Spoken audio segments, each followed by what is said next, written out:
All right, guys, let's take a look at this Nodus Contrail. This is the Contrail 2. So a little bit of a redesign, a refresh. There's a few different colors. There's a Laguna Sand, the Arctic White. I would love the Arctic White dial, right? The black dial with a gilt, and then there's this one, which is the blue dial with a gilt indices and handset. So first off, big thanks to one of my founders in my founders group, Will, for buying this brand new and having Nodus send it directly to me. He hasn't even handled this yet. I peeled the stickers off the H-Link bracelet and just checked it out. I'm not even sizing it or wearing it, but I wanted to get this video out to you and then get this over to Will, the owner of the watch. So case size, 39 millimeter. The bezel's like 40 and a half. It actually sticks out quite a bit from the actual watch case.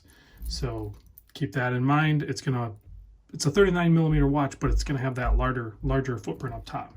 47 lug to lug drilled lugs. You can look at that profile, very fine, nice brushing with polished reliefs on the top and bottom. So it gives it a lot of dimension on that case.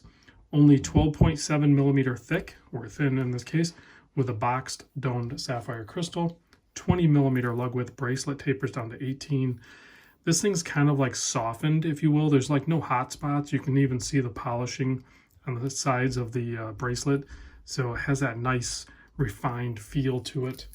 And all milled out class 3 micro adjusts, just double pushers signed, very easy to operate.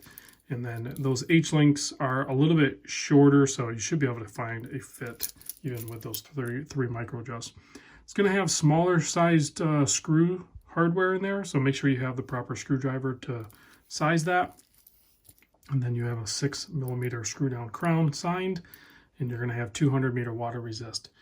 The movement in this is a kind of regulated the 4 positions Miyota 9015.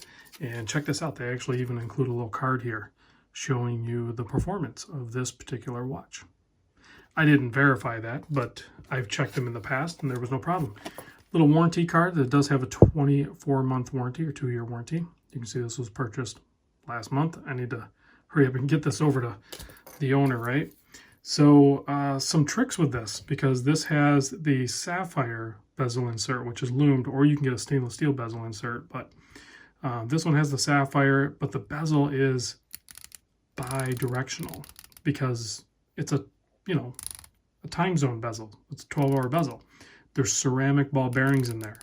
So it sounds kind of weird and feels a little weird at first, but as soon as you realize what's happening there, you can feel those ball bearings and they feel like they're very good at doing their job, and they'll do it for a long time, that is for sure. So C3 loom, I think we talked about that. Let's zoom in and check this thing out a little bit closer.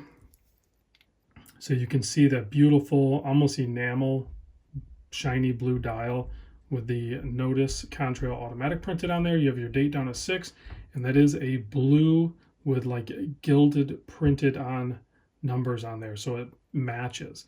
And then you have that gilded indices and the handset.